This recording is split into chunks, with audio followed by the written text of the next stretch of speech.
have a show about bees and honey without some flowers. So here to show us how we can create a perfect pollinator garden for the birds and bees is my friend, Owen Reeves. Hey, Owen. Hello. How's it going? Great. How are you? I'm doing really well. I'm excited to talk about this.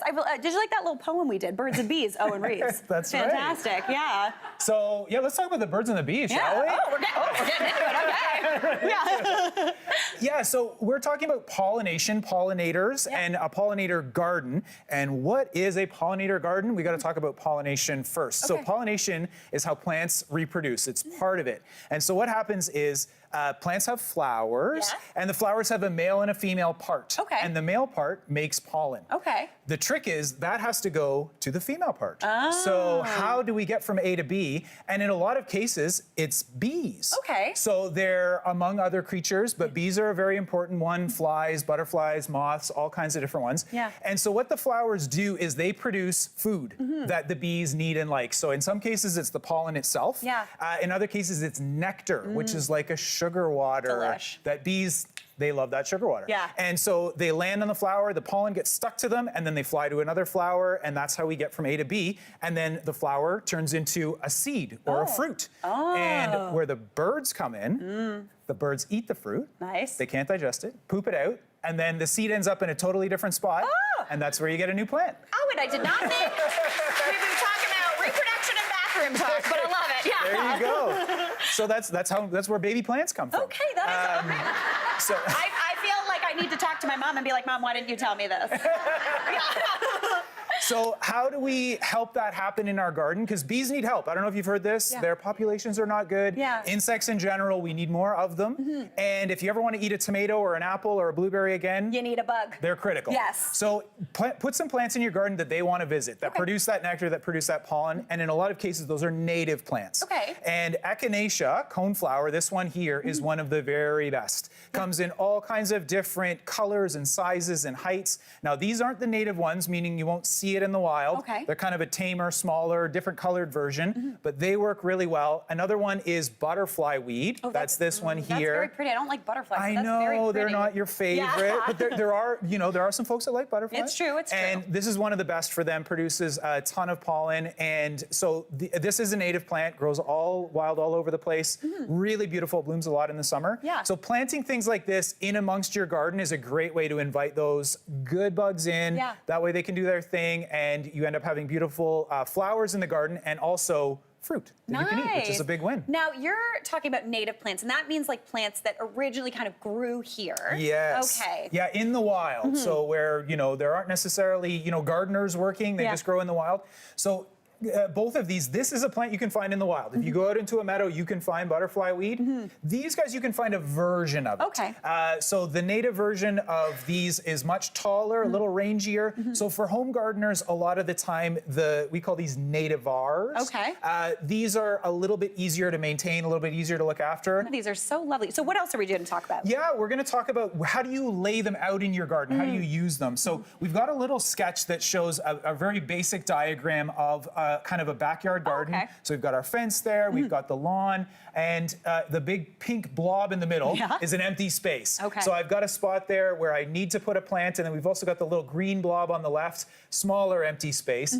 Definitely, I highly recommend doing a little sketch of your garden if you're trying to add more plants, because it helps you not to buy too many. That's my 'Cause, issue. Right? Yeah. You go to the garden center, you're like, oh my gosh, look at these gorgeous And they're things. this big when you get them. And then they get And then they get huge. Yeah. So this is a great way to just kind of organize yourself, not buy too many things. So for that big pink blob in the middle, I'm going to plant a rose. Ooh, okay. And pollinators can be any kind of plant, tree, shrub, perennial, annual, and roses are one of the best because they bloom for a long time. And this type of rose, we call this a single flower. So that means a single row of petals around the outside. This is actually way better for pollinators than the rose that have a zillion petals, and they're really sort of tight. Then the like romance rose. Exactly, Got you. because the bees can't actually get inside to get at the nectar and the pollen. Whereas this, imagine you're a big bumblebee, that's like a landing pad for you. Yeah. You can just land right on that thing, and you can get right at it. So those are really good, very easy to plant, to grow. You got a good sunny spot. These grow all over Canada. So that's my big pink blob. That's what this plant is going to be. Nice. And then for that little green spot, we're going to use herbs. Oh, I like this. So we're getting something that we get to eat, which is Yeah. a nice plus. And also these produce a flower that the bees love. Okay. So dill is an incredible one for that. Thyme, which is also a perennial, comes back every year. That also produces a flower. And the thyme flowers are edible. Mint flowers are edible. Yeah. For us, not just for the bugs.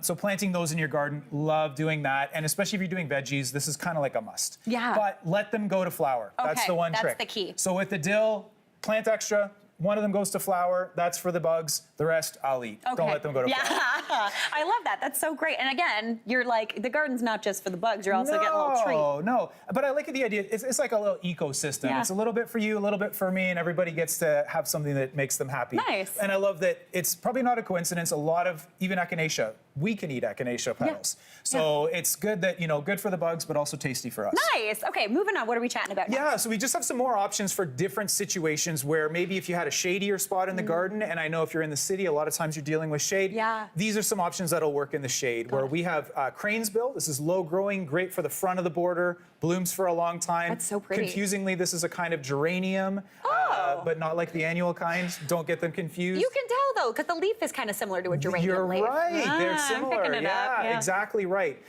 Great low maintenance, very easy care perennial. And then we've also got these two guys, which are a little taller, a little bigger. This is a native plant called obedient plant. And what I love about these, the flowers. Weird name. I know, it's got a funny name. But the flowers are a shape that actually small bees, and a lot of our native bees are quite little. They actually go all the way inside the flower because the pollen is deep inside the flower. They can also take a rest in there. Oh my so gosh. They can have a little nap inside the flower. It's like a bee sleeping bag It literally a bee sleeping bag. with like a treat in the bottom. Can you imagine? This sounds pretty good. This is a good offer, right? Why don't? Yeah, I was like, we got to go into business, and make those for us. Yeah. So I love using these. We've also got Astilbes, beautiful, tall, colorful flowers. Not native, but really useful shade perennial. So if you got a shadier spot, not as many flowering options, but these are some good ones. Beautiful. That's the key. We're looking for flowers, though. Flowers are critical, and there are some that the bees are going to prefer, and so they, like I said, they love that obedient plant. The other thing I love using are annuals. Yeah. So these are again a little bit confusingly. These don't live every year. We have to replant them. Every year. The nice thing is they bloom the whole season. Okay. So I love using these in conjunction with our edible garden because tomatoes, eggplant, peppers, all kinds of things need pollinators. Yeah. These bring more pollinators in. So pentas is a really nice one. Lantana is another really nice one. so pretty. And then we have, this is a kind of sage. This is annual salvia. Oh. And that not only attracts all kinds of different pollinators, but also hummingbirds, which is really cool. Now we're on board. Now everybody's into it. So those are great low care, and it's a little bit taller, so it's a good space filler. Yeah. And then we also have lavender, of course. So nice. This is the annual kind of lavender. Won't live through the winter, but it blooms for a super long time. You are going to find this thing just covered in bees if you have this out in your garden, and you can use this in your cooking and all kinds of different things you can do with lavender. So I love using the annual because it's always flowering. Where the perennial blooms for a good amount of time, not nearly as long as the annual. So See, that's this is kind of the good. trade-off. Once the bees are done with it, you dry it up, put it in your tub, and you're good to go. Exactly. And it smells amazing. It smells so good. I'm just going to stand here and do this for the rest of the day, Owen. And that would be a very relaxing day where you're just, So chill. Yeah. Owen, this was fantastic. Thank you so much for helping us help the bees. And shout out to Sheridan Nursery for these beautiful plants today. Hey, Mary here.